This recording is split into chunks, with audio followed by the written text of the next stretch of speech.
Hello, everyone, and welcome to the Truth That Heals podcast. I am your host, Ryan Anthony Hernandez. And for today's episode, I'm going to be by myself. But I wanted to introduce like a new segment that I want to do for the podcast. And I'm going to call it Amigo's Truth Corner. I don't know, maybe it'll change later. Amigo's Truth Corner.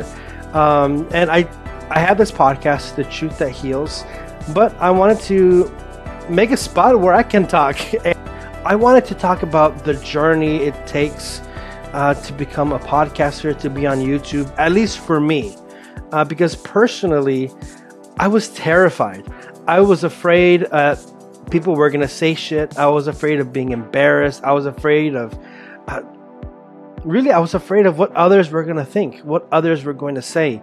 And even today, sometimes it's a bit of a struggle, but I feel I'm more at peace because I love what I do. So I kind of wanted to share a bit about that journey, how it started. And everyone knows, if you've been following the podcast, I was in an end times cult. A lot of terrible things happened there. I lost my voice, not physically, but I didn't have that confidence to say I am who I am. Before I depended on the cult. My identity was totally on the cult, how they saw me, how they looked at me, what their opinions were. I catered to that.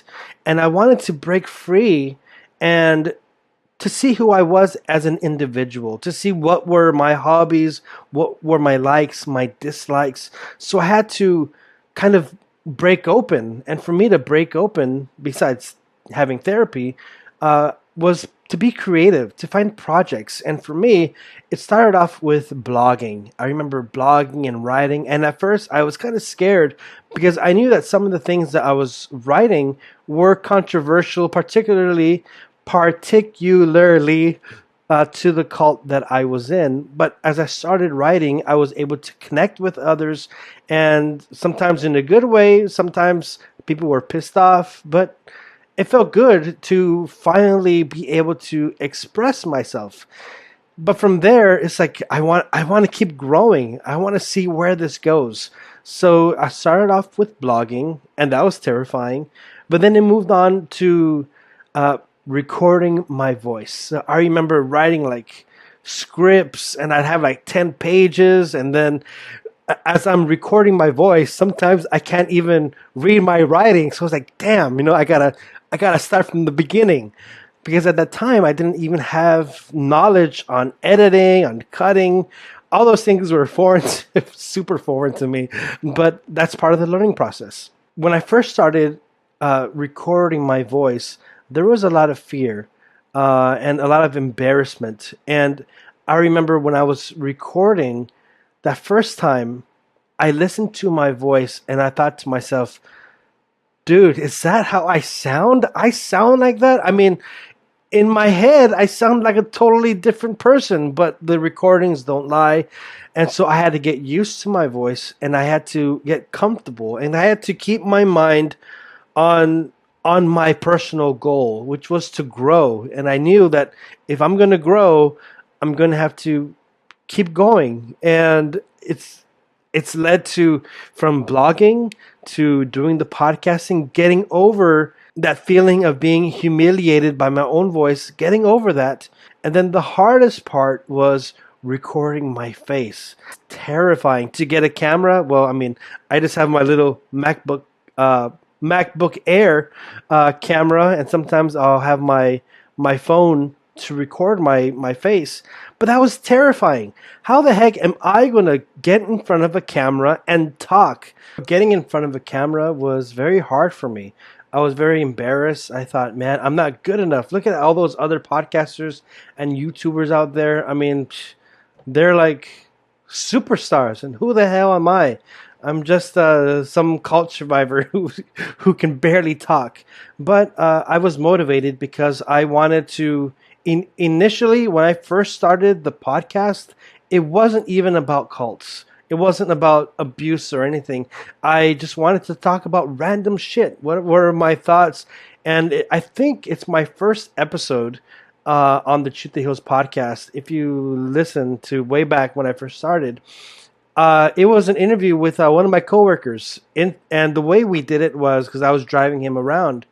I had him hold the phone, and we did the interview while I'm driving, and he's holding the phone, and we're talking like that. I mean, I just wanted to start. I felt like there was something inside of me that had to do this. After that, I was like, "Hey, Ryan, there are some things that are very deep that I feel that I need to really talk about first before I have that podcaster persona or YouTuber persona, whatever." So I went deep, but something that motivated me, I think it was during my time, probably when I was writing one either a blog or a podcast, but I was expressing how terrible it was inside the cult. I was expressing the things that I saw, the abuse that happened, a lot of the bullshit, and one comment kind of bugged me because this person said something like, enough with your sob story. I don't hate that person. If this person is listening, I don't hate you.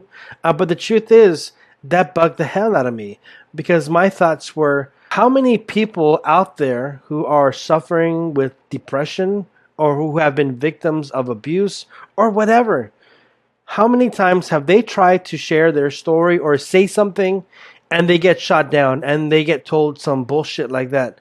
It's a sob story. Just keep it to yourself. Just shut up about it already.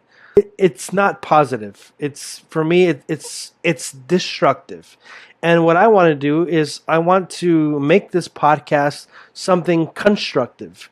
So when I had that person say that, when I read that comment about me just being a sob story, and it's like I'm trying to just get attention, it reminded me, sadly, of a lot of people who have taken their life. You hear many stories of, man, that person never said anything. There were no signs. That person never reached out. Well, going back to that comment, like why do you expect people to reach out if that's how you're going to treat them? You're going to make them feel like they're the bad person for sharing their story. So I felt like a bad person because I was sharing my experiences. I shared what I saw, and it's like, Ryan, just shut up about it. It's like, you know what? I'm not going to accept that. The goal for my podcast isn't to put people down or to hate.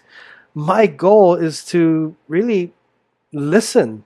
And so that's the platform. I want my podcast, The Truth That Heals, to be a platform where people can share their truth, share their stories, and hopefully, I mean, the goal is that the guest or whoever's on the show was able to get through that difficult time and they can share some truth. Maybe that truth, although it might seem insignificant to some, for others, it could be life-saving. For me, it's not just a podcast. It's not just a hobby. It's something that I love and I want it to be a passion. So stay tuned because I have more interviews coming up, and I'm going to try to do this more regularly, having these solo segments. And like I said, I'm going to call it Amigo's Truth Corner. Amigo because a lot of people know me as Amigo. I'm Amigo to them. So it's going to be Amigo's Truth Corner. So stay tuned because I have an interview coming up with Brandy Hatfield, talking about MLMs and her experience and breaking free from that kind of MLM dark side. I also have an interview that I'm currently editing with Corinne Suter. She's from Switzerland, an artist. And in that interview, we're going to dive deep into the beauty of art, how it can be liberating, her journey. It's all getting to know the guest and know the truth of each guest. So that's what the platform is all about. Inviting random people who can share their truth. And so stay tuned because I have more interviews coming up. I'm just working on the editing. That's been the hardest part. But yeah, it'll be coming soon. And I have a new channel also. I'm still working on it, but it's up. It's called Creativity Worth Expressing.